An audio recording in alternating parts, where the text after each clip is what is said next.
Welcome back, ladies and gentlemen. Today's episode is going to be about CDC, the French medium tank.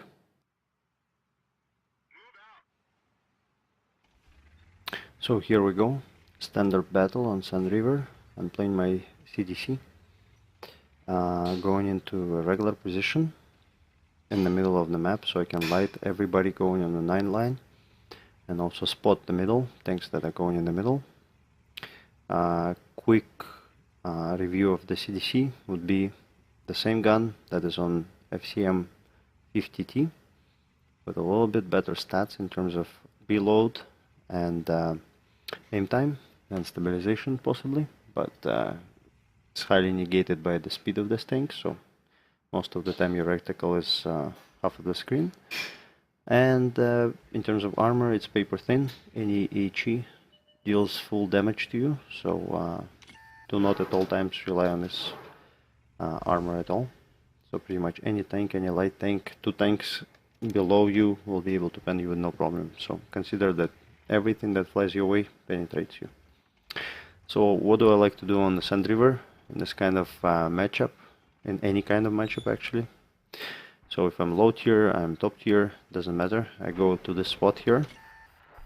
I'm hoping to spot some of their heavies. Usually heavies do storm the 9 line for some reason to go to the K line, but as we can see, they decide not to go here. I gotta mention there's no artillery, so I can safely sit in the spot for as long as I want to.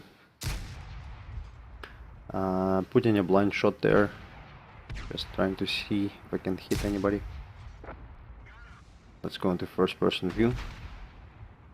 Maybe a little bit easier. So we can see that Centurion and T-34 are in the center. They might cause us some problem, but I also see that there's a lot of our tanks in the middle. So pretty much half of their top tiers are here, which is nice. We know where they are early in the game. I continue putting shots left, right and center, so basically this position, if you play it carefully, allows you to do that. And notice T-34 is 1 shot and I want to take him out before he can deal more damage to our tanks. So that would be my second frag of the game. Not a lot of damage yet, but we're gonna see if we can fix that. So I see that T-29 is trying to advance and I want to stop him from that. Almost get a full camo on my crew here, so I know I'm safe unless there's tanks close to me that can spot me. That T-29 pretty much has no chance of doing that.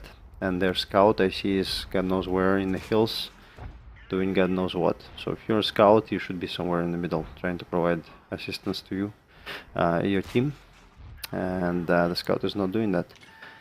So my shell here flies completely not where I wanted it. I wanted it to go into lower plate of IS-4. It flies into a turret of T-29 in the background. I don't know how, but that's what happened.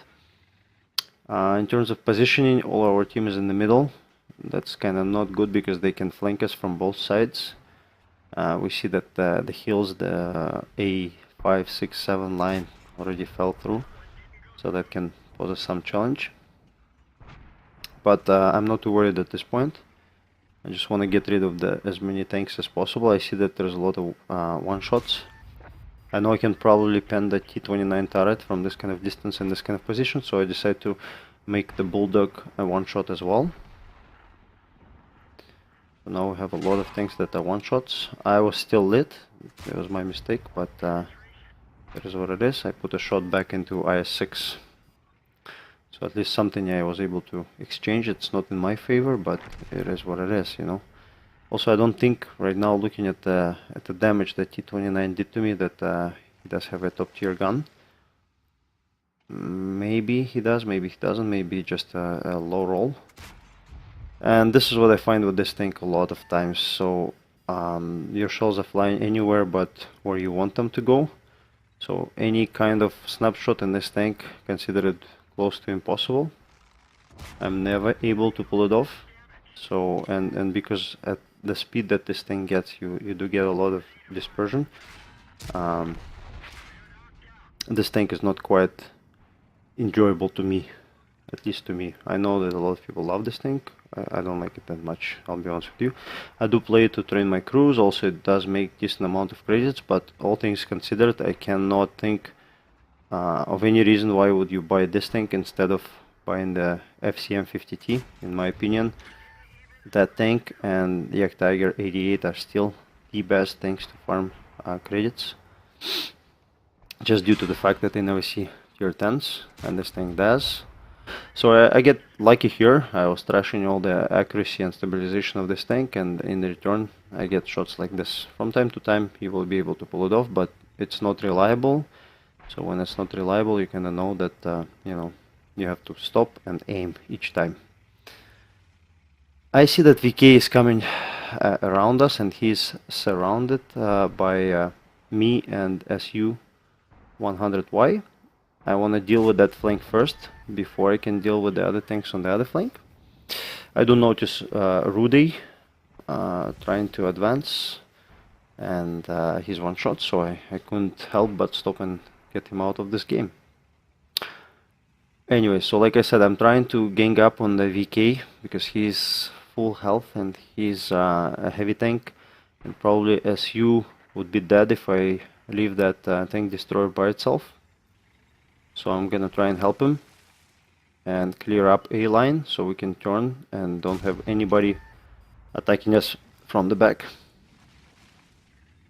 And in the end game, I feel this is the most important thing to do. So you have to pick your targets and pick your strategy. So if you see your team is advancing on one of the tanks and the tank is singled out, you have to go advance and gang up on that tank altogether, which is what we are doing here. I'm using, so I have to mention this tank gets good guard impression, so I can use this reach here and just put a couple of shots in return for every shot that VK does. I know that DPM is not nowhere near the Tiger 1 DPM, so I take him out, and now we have the whole flank to ourselves. We can concentrate on the IS-6, T-43 and Panther. So T-43 is no longer in this game, and I know that I have to quickly take out all the one shots that we are seeing, you know, reduce the number of their tanks. So it's 12-12 right now. It's important, and that scout can do a lot of damage, especially with our type of armor. So if I were to engage the IS-6 and this guy were to flank me, that would be game over. Get lucky with IS-6 here. IS-6 is a really tricky tank. Sometimes you can pen, sometimes you can't pen, and I guess that's what armor in the game is right now. So there's no real armor. You can never be 100% safe. But tanks like IS-6 cause the most problems too, because you can never reliably pen them. Sometimes even with the high pen guns, you do not go through, because all these weird angles and stuff. Anyways, I get lucky. I know Panther is the last one. I know he's got low alpha damage and kind of low DPM.